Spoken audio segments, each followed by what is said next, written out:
Kamakailan lamang ay nagpasaring sa social media si Mayor Vico Soto sa dalawang broadcaster na hindi niya pinangalanan ngunit ibinalandra niya ang mga photo ng mga ito.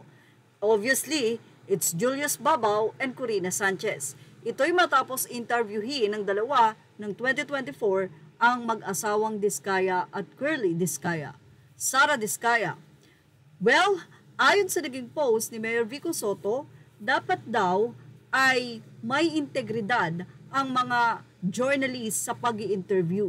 Dapat ay sinasala nila at magtaka sila kung bakit tila handang magbayad ng 10 milyon ang mga ito para lang ma-interview mo. Lalong-lalo na kung alam mo na tila papasok sa politika ang mga ito. Well, obviously, wag na tayong maglokohan. Yan pa ang naging say ng mayor na sigurado nga na may regalo o padulas ang mga ito sa mga nag-i-interview. Hindi man niya binanggit ang pangalan ni Julius at ni Corina.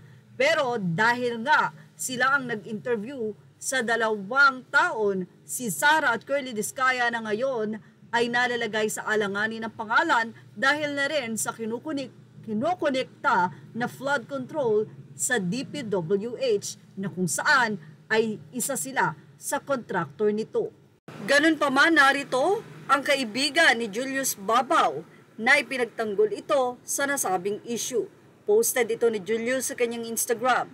Say ng isang kaibigan, Vico Soto falters in criticizing Julius or criticizing Julius Babaw, a fellow Dagupeño. By Orpheus M. Velasco. Mayor Vico Soto is not always a knight shining armor like any politician. He is human and sometimes prone to misjudgment. Social media is currently abuzz with controversy surrounding veteran broadcaster Julius Babaw and Corina Sanchez, following accusation from Mayor Vico Soto that the two allegedly received around 10 million pesos each for glamour interviews featuring controversial contractor Sara Diskaya in their respective blogs. I won't dwell on Corina Sanchez for various reasons. I will just speak in defense of Julius Babaw. I know him personally and can vouch for his integrity, especially as a fellow Dagupeño.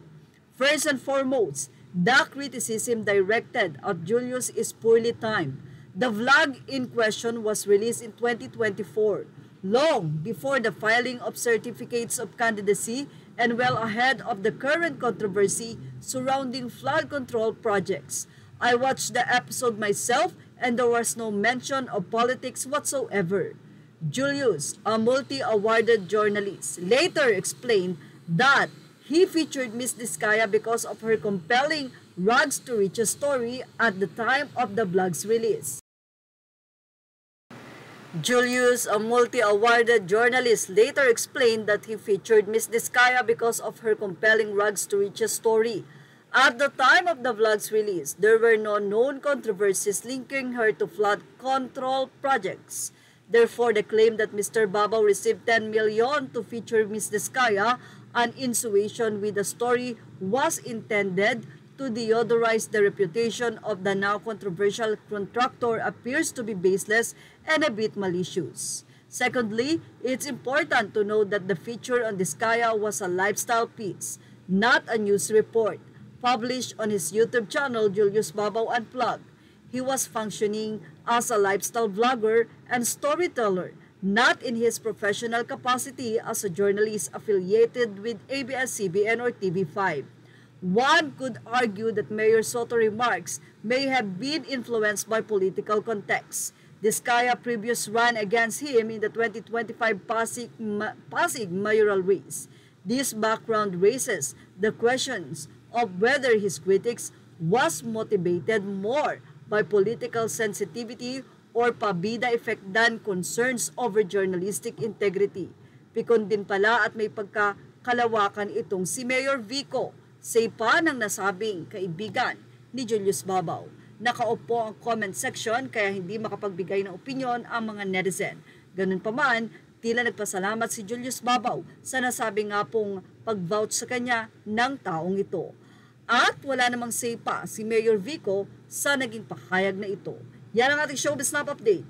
images are all credit to the rightful owners. Thank you for watching Showbiz Now.